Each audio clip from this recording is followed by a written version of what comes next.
But after the Council's betrayal, Earth's fleet arrived, and everything changed. Ambassador Sarah Chen stood at the massive viewing window of the Galactic Council station, watching the stars twinkle in the endless void. 3 years had passed since humanity first made contact with the galaxy's ruling body. 3 years of promises, negotiations, and hope for a peaceful future among the stars. Behind her, the council chambers buzzed with alien voices speaking in dozens of languages. The translation devices embedded in the walls worked overtime, converting the complex political discussions into something her human brain could understand. But today, Sarah wished she couldn't understand what they were saying. The human petition for membership has been postponed indefinitely, announced Councillor Vextar. His serpentine body coiled around the speaking platform. His 4 eyes fixed on Sarah with what she had learned was the Zephyrian equivalent of a cold smile. Due to concerns about their aggressive nature. Sarah's hands clenched into fists.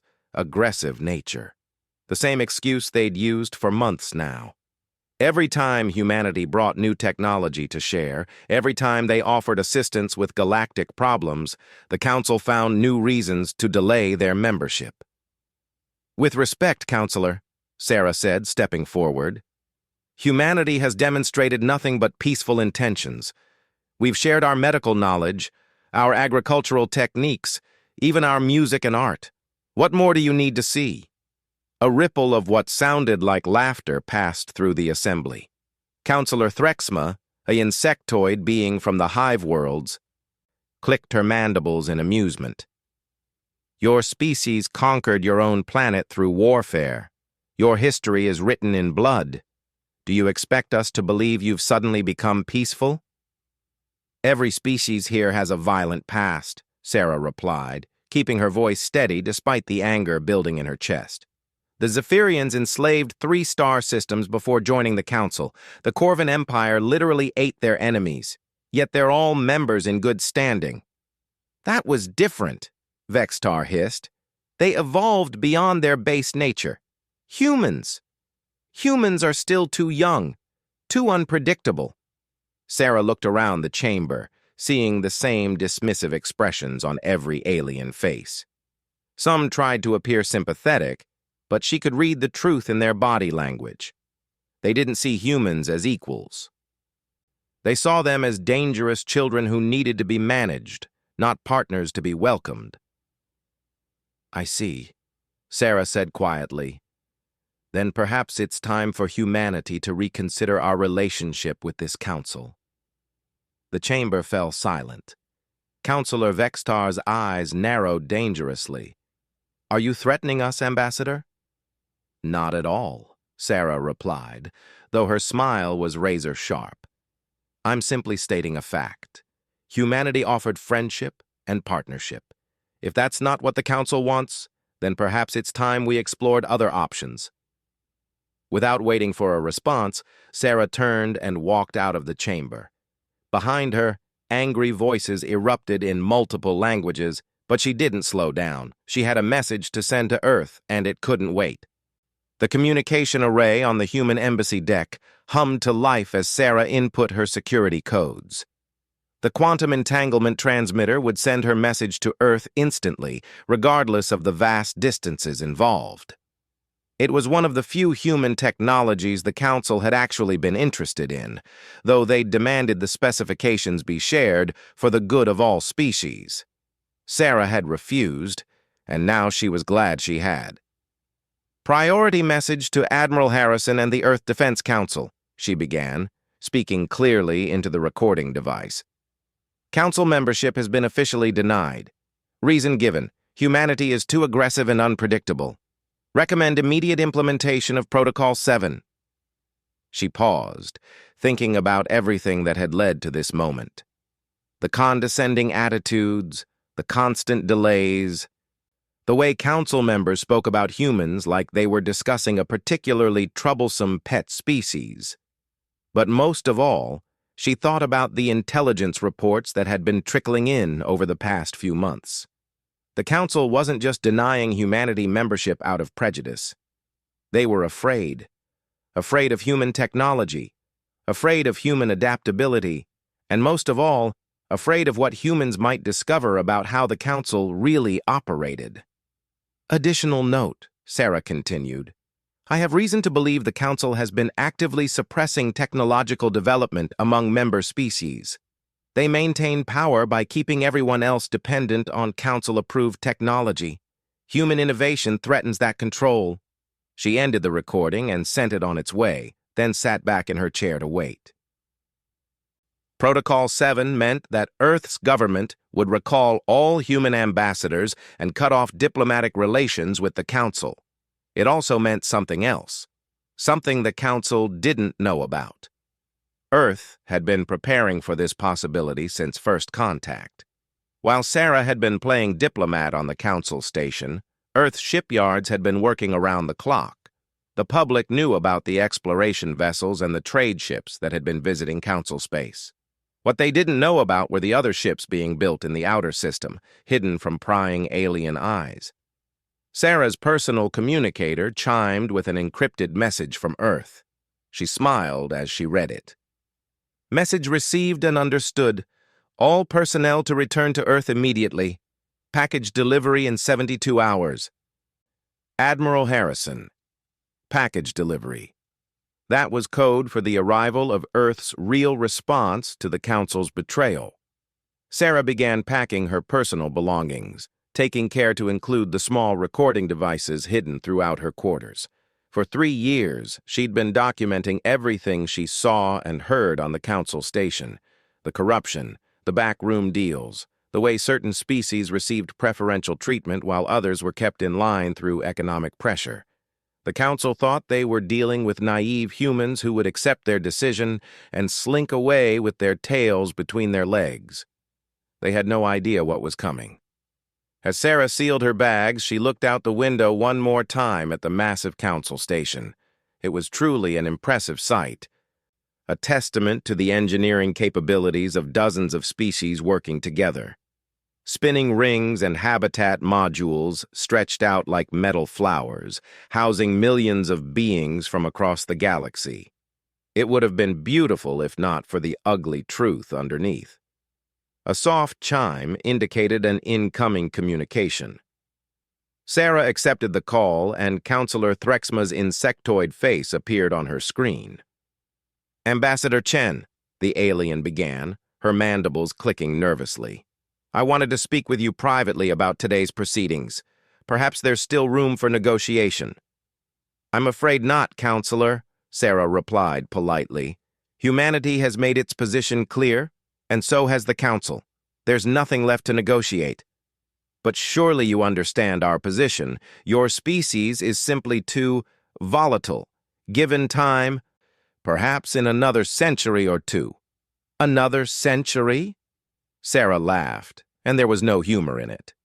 Counselor, I don't think you understand. Humanity doesn't wait centuries for others to decide our worth. We make our own decisions. Threxma's compound eyes widened. What do you mean by that? You'll find out soon enough, Sarah said, and cut the connection. Over the next 2 days, human diplomats, traders, and technical advisors began leaving Council space. The official reason given was a re-evaluation of humanity's galactic priorities. Most Council members seemed relieved to see them go, believing they had successfully contained a potential threat to their established order. Sarah was among the last to leave, taking a small diplomatic courier ship back toward Earth. As her ship cleared the Council station's gravity well, she received one final transmission from Counselor Vexitar. Ambassador Chen. His voice was smugly satisfied. I hope you understand that this decision is final. Should humanity choose to reapply for Council membership in the future, it will be under much stricter conditions. Good luck with your primitive civilization. Sarah smiled as she composed her reply. Counselor, I think you may have misunderstood something. Humanity isn't going anywhere. We'll be seeing you very soon. She sent the message and settled back to enjoy the journey home. According to her calculations, The package Admiral Harrison had mentioned would arrive just as she reached Earth space. She wouldn't miss the show for anything. Behind her, the council station continued its slow rotation, its inhabitants going about their daily business with no idea that their galaxy was about to change forever. In the council chambers, emergency sessions were being called to discuss the human problem and how to prevent any future diplomatic incidents. They had no idea that the real human response was already on its way, traveling through the dark between the stars at speeds that would have been impossible without the technological innovations the Council had dismissed as too aggressive. Sarah closed her eyes and tried to imagine the look on Councillor Vexitar's face when he realized his mistake.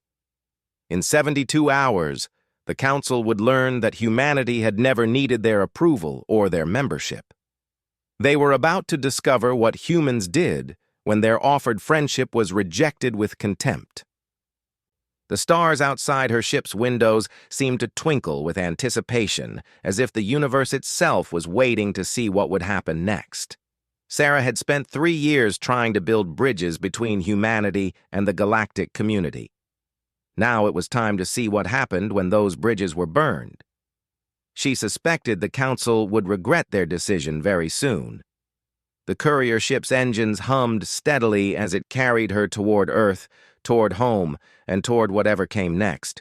Behind them, the Council station grew smaller and smaller until it was just another point of light among the stars. But Sarah knew that in less than 3 days, that peaceful scene would be shattered forever. The Council had made their choice when they rejected humanity's friendship. After the Council's betrayal, Earth's fleet arrived and everything changed. Admiral Marcus Harrison stood on the bridge of the UES Defiance, watching the tactical display show the positions of his fleet. 300 ships of various sizes hung in space like deadly flowers, their hulls dark against the stars. For 2 years, they had remained hidden in the outer reaches of the solar system, waiting for this moment.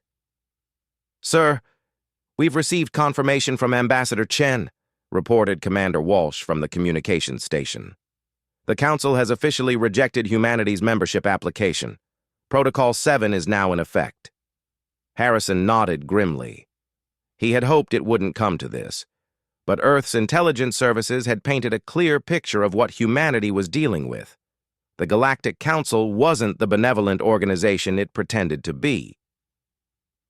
It was a carefully constructed system designed to keep newer species under control, while the founding members maintained their grip on power. "All ships, this is Admiral Harrison," he broadcast to the fleet. "You've all read the briefings. You know what we're facing. The Council thinks humanity is too dangerous to join their little club. Today, we're going to show them what dangerous really looks like." A chorus of acknowledgments came back from his ship commanders.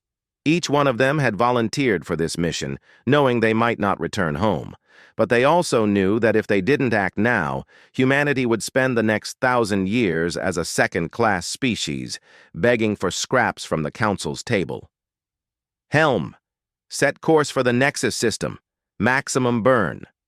The Nexus system was the heart of Council space, containing not only the massive Council station where Sarah had spent 3 frustrating years, but also the primary military installations that protected the inner systems. It was the most heavily defended location in the galaxy. Harrison's fleet was about to attack it. As the human ships began their journey toward the Nexus, Council Space Central Command was dealing with what they thought was a minor diplomatic inconvenience. The humans had recalled their ambassadors, but that was seen as petulant behavior from a species that couldn't accept rejection gracefully. Fleet Commander Zex Thule, a proud member of the reptilian Sauron race, was reviewing routine patrol reports when his aide approached with a concerned expression. "Sir, we're receiving some unusual readings from our deep space sensors. There appear to be unidentified contacts moving toward the Nexus system." "How many contacts?" Zex Thule asked, not looking up from his reports. "Approximately 300, sir. They're moving at considerable speed." This got the fleet commander's attention. 300 ships was larger than most council member fleets. Which species? Are they broadcasting identification? That's the problem, sir.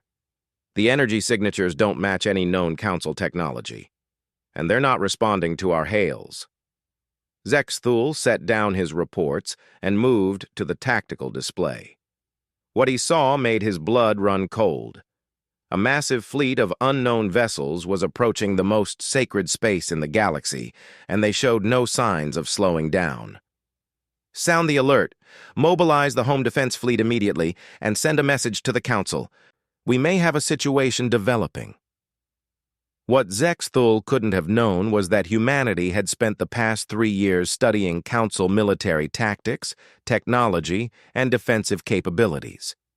Every ship Sarah Chen had observed, every conversation she had recorded, every technical manual shared in the spirit of cooperation had been analyzed by Earth's best strategic minds.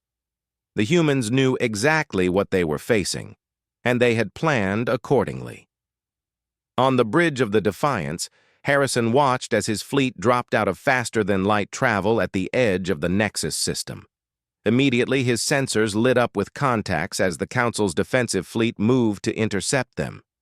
"Sir, we're being hailed by the Council forces," reported Walsh. "Put them on screen." The main viewer flickered to life, showing Fleet Commander Zexthul's scaled features twisted with anger and confusion. "Unknown vessels. You are in violation of Council space. Identify yourselves immediately and withdraw, or you will be destroyed." Harrison stepped forward, his expression calm despite the magnitude of what they were about to attempt. "This is Admiral Marcus Harrison of the United Earth Space Force. We're here to deliver a message to the Galactic Council." "Impossible," Zexthul hissed. "Humans don't possess this level of technology. Your largest vessels are barely capable of interstellar travel." "That's what you were supposed to think," Harrison replied with a cold smile. "You see, while your council was busy explaining why humanity wasn't worthy of membership, we were busy preparing for this conversation." On the tactical display, the council fleet was spreading out into a defensive formation. Harrison counted roughly 200 ships of various classes, from small patrol vessels to massive dreadnoughts that had kept peace in the galaxy for centuries. It was an impressive sight, but Harrison wasn't impressed. Earth's military analysts had identified every weakness in Council ship design, every flaw in their tactical doctrine. "Admiral," his weapons officer called out, "we have target locks on all enemy vessels." "Sir," Zexthul was saying on the screen, "whatever grievances you have with the Council, this is not the way to address them. Attack this system, and you'll have declared war on every species in the galaxy." "We haven't declared war on anyone," Harrison replied. "We're simply demanding the respect that was denied to us." "You want to see how dangerous humans can be? Let me show you." He turned to his tactical officer. "All ships, weapons free. Target their engines and weapon systems only. We're not here to commit genocide."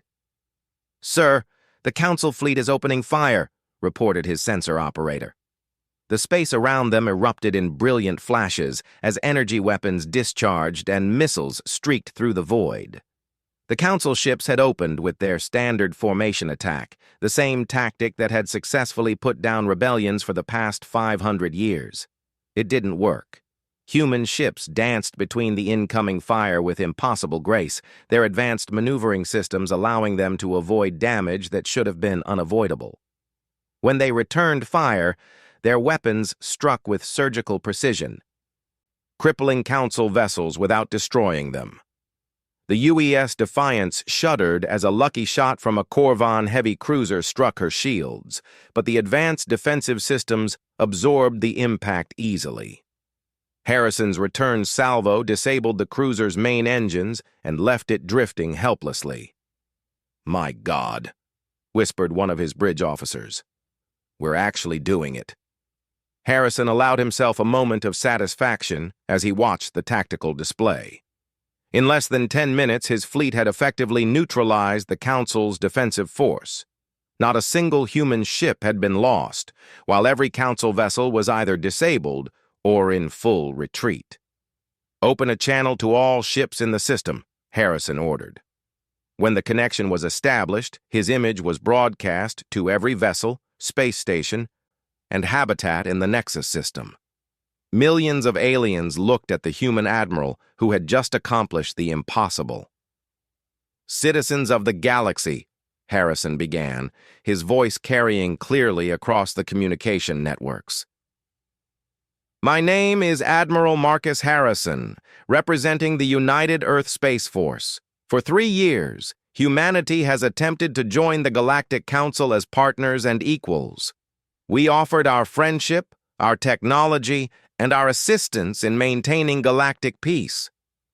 He paused, letting his words sink in before continuing. "That offer was rejected. The Council deemed humanity too dangerous, too aggressive to be trusted with membership. They were right to be concerned, but not for the reasons they believed." On the Council station, emergency sessions were being convened as alien leaders tried to understand what was happening. The human fleet hung in space around them like a steel reminder of how badly they had miscalculated. "Humanity is dangerous," Harrison continued, "but not to innocent beings who wish to live in peace. We are dangerous to those who would oppress others, who would maintain power through fear and control. We are dangerous to those who believe that might makes right." His image shifted to show recordings Sarah Chen had made during her time on the Council station. Secret meetings where Council leaders discussed which species needed to be kept in line. Backroom deals where resources were diverted from needy worlds to fund the luxury of the Council elite. Evidence of corruption and abuse that went back centuries. "The Galactic Council is not what it pretends to be," Harrison said as the evidence played for all to see. "It is not a union of equals working for the common good. It is a system designed to benefit a few at the expense of many. Humanity was rejected not because we are too aggressive, but because we refuse to accept such a system."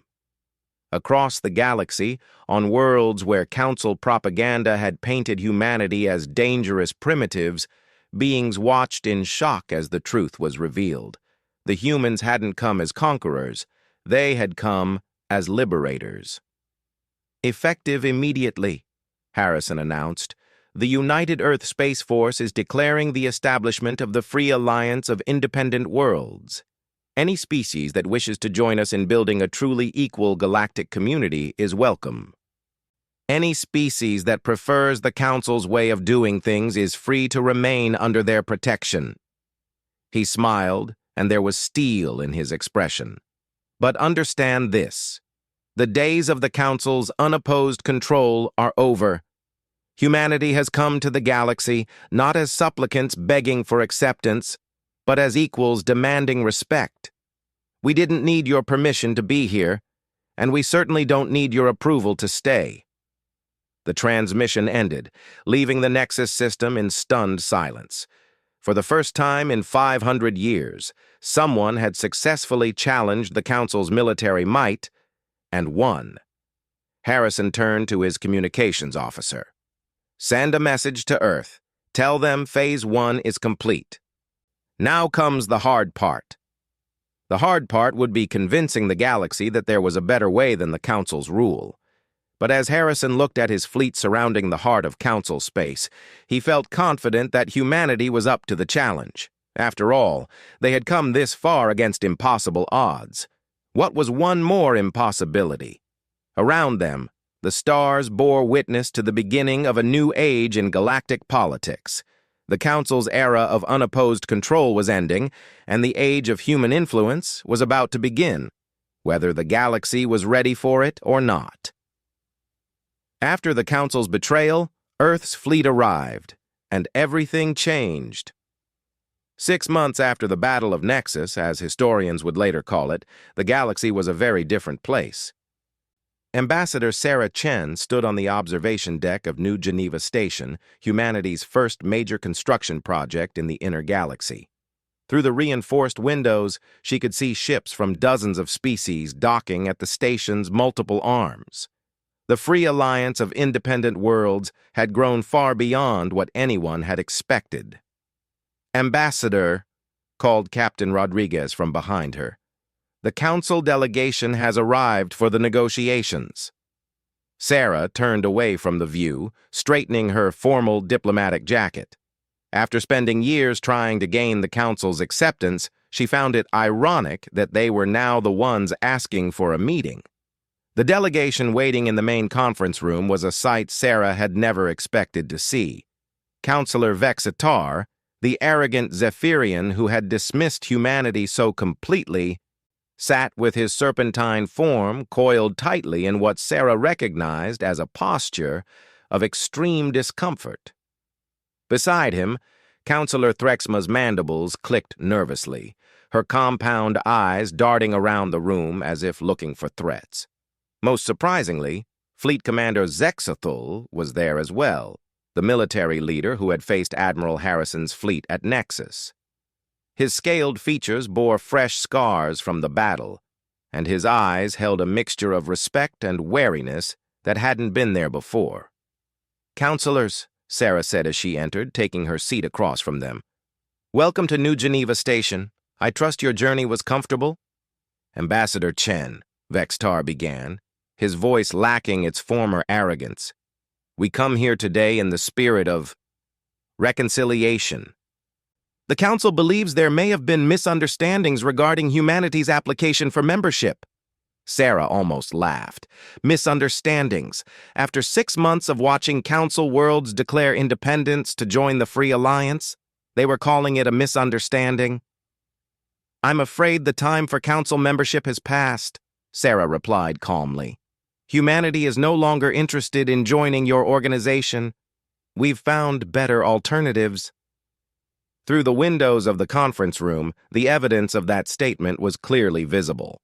The space around New Geneva Station bustled with activity as ships from the Andorian Republic, the Tau Collective, and a dozen other former council members went about their business. Each of these species had left the council after seeing Admiral Harrison's broadcasts and learning the truth about their supposed protectors. "But surely," Threxma interjected, her translator struggling with her agitated clicking, "we can reach some accommodation. The galaxy needs stability. This free alliance of yours is causing chaos." "The chaos you're referring to," Sarah said, pulling up a holographic display, "is actually unprecedented prosperity for the species involved. Without council restrictions on technology sharing, scientific advancement has increased by 300% across Alliance worlds. Trade between member species has doubled. Quality of life indicators are up across the board." She gestured to another section of the display. "Meanwhile, council space is experiencing mass emigration, economic stagnation, and what your own intelligence services are calling catastrophic loss of confidence in central authority." Vextar's 4 eyes narrowed dangerously. "You're destroying an institution that has kept peace in this galaxy for 5 centuries. "We're exposing an institution that has kept itself in power for 5 centuries, Sarah corrected. "There's a difference. The peace you maintained was built on suppression and control. What we're building is based on cooperation and mutual respect." Fleet Commander Zexthal spoke for the first time since entering the room. "Your Admiral Harrison, his fleet. How did you develop such advanced technology without our knowledge?" Sarah smiled, remembering Admiral Harrison's words from their last conversation. "You assumed that because we were new to the galaxy, we must be primitive. That was your first mistake. Your second mistake was believing your own propaganda about human nature." She activated another section of the holographic display, showing the technical specifications that Earth's scientists had developed during their 3 years of supposed diplomatic negotiations. Faster-than-light drives that outperformed anything in council space, weapon systems that could disable rather than destroy, shield technologies that made human ships nearly impossible to damage. "While your council was debating whether we were worthy of membership," Sarah continued, Earth's scientists were revolutionizing everything we thought we knew about space travel, energy generation, and defensive systems. We didn't develop this technology to conquer anyone. We developed it to ensure we could never be conquered. The council delegation exchanged worried glances. They were beginning to understand just how badly they had miscalculated. "What do you want from us?" Vextar asked finally, his arrogant posture completely gone. "Nothing," Sarah replied, and the simplicity of her answer seemed to shock them. "We don't want anything from the council. We want to build something better alongside anyone who's interested in equality rather than hierarchy." "But the stability," Threxma began, "will be maintained by species working together as equals, not by a central authority imposing its will through superior firepower," Sarah interrupted. "The Alliance has already proven that model works. We've resolved 3 territorial disputes, prevented 2 wars, and established trade relationships that benefit everyone involved, all without a single species having to bow to any other." She stood and walked to the window, gesturing to the bustling activity outside. "Look around, counselors. This is what galactic civilization looks like when it's not constrained by the need to maintain someone else's power structure." Outside, a massive construction project was taking shape as ships from multiple species worked together to build what would become the Alliance's first joint research facility. Humans worked alongside insectoid Thraxians, while aquatic Delphians coordinated with crystalline beings from the far rim. Each species contributed their unique capabilities to a project that would benefit all of them. "The Council model assumes that different species can't work together without a strong, central authority," Sarah continued. "The Alliance model proves that assumption wrong. When species are treated as equals, they accomplish things that seemed impossible under the old system." Fleet Commander Zexthal was studying the construction project with professional interest. "Your coordination protocols. How do you manage such complex operations without central command authority?" "Distributed decision-making networks," Sarah explained. "Each species maintains sovereignty over their own affairs while contributing to shared projects through voluntary cooperation. It's more efficient than centralized control because decisions are made by the beings who actually understand the specific challenges involved." The concept was clearly difficult for the council delegates to grasp. Their entire system was built on the idea that someone had to be in charge, that power flowed from the top down. The notion that effective organization could emerge from cooperation between equals challenged everything they believed about governance. "Even if we accepted your philosophy," Vexitar said slowly, "the practical matters remain. The Council controls the major trade routes, the resource distribution networks, the military installations that keep pirates and raiders in check. Without those systems will continue to function," Sarah interrupted. "But they'll be managed by the species that actually use them, rather than by a central authority that skims profit from every transaction. Alliance members have already established new trade routes that bypass Council taxation. Our distributed defense network has proven more effective against pirates than Council patrols ever were. And our resource-sharing agreements ensure that no member world goes without necessities." She returned to her seat, leaning forward slightly. "Counselors, I understand this is difficult for you to accept. The Council model worked for 5 centuries because it was the best option available at the time. But times change. Technology advances.